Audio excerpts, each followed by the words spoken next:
everything changed the moment I asked my daughter-in-law what time my son's funeral would be.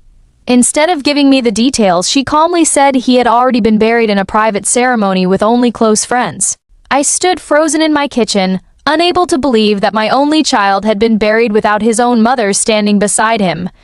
My heart shattered, but something about her cold voice made me feel there was far more to the story than grief. As I searched for answers, every door seemed to close in my face. The hospital had no record of my son, the funeral arrangements had been secretly changed, and even the funeral home believed I had chosen not to attend. I realized someone had carefully erased me from the most important moment of my son's life. Sitting alone in his old bedroom, I looked through years of photographs and memories, and finally noticed a painful pattern. Every visit had been canceled, every holiday delayed, and every family gathering replaced with excuses. I had believed my son no longer wanted me around, but now I wondered if someone had been pulling the strings all along. A week after the funeral, my phone rang. My daughter-in-law was no longer calm. She sounded terrified. She accused me of ruining her life because my son's lawyer had called about his will. Confused, I met her in person, where she finally admitted a shocking truth.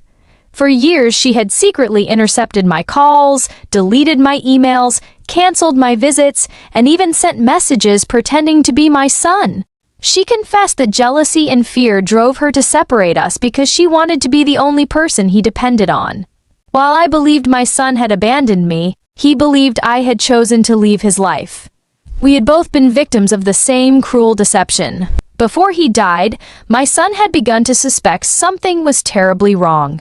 He hired a private investigator who uncovered years of lies and manipulation.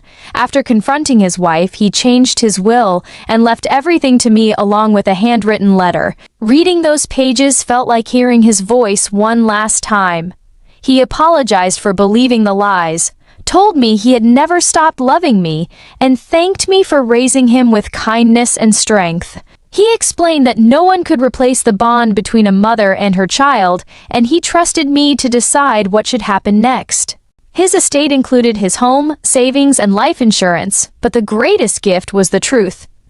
I also discovered letters he had written over the years but never sent. In each one he struggled to understand why we had drifted apart. As his doubts grew, he promised himself he would uncover the truth and rebuild our relationship.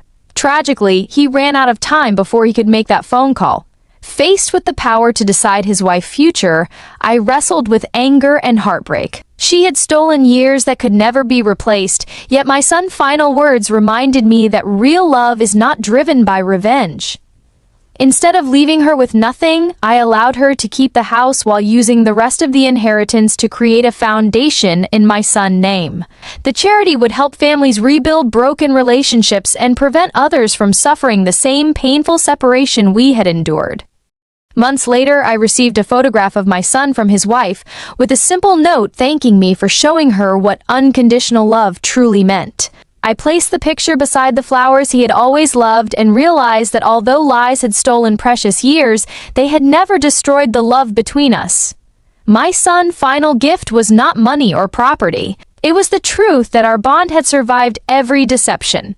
From that day forward, I stopped remembering him with guilt and began remembering him with gratitude, knowing that real love can outlive betrayal, distance, and even death.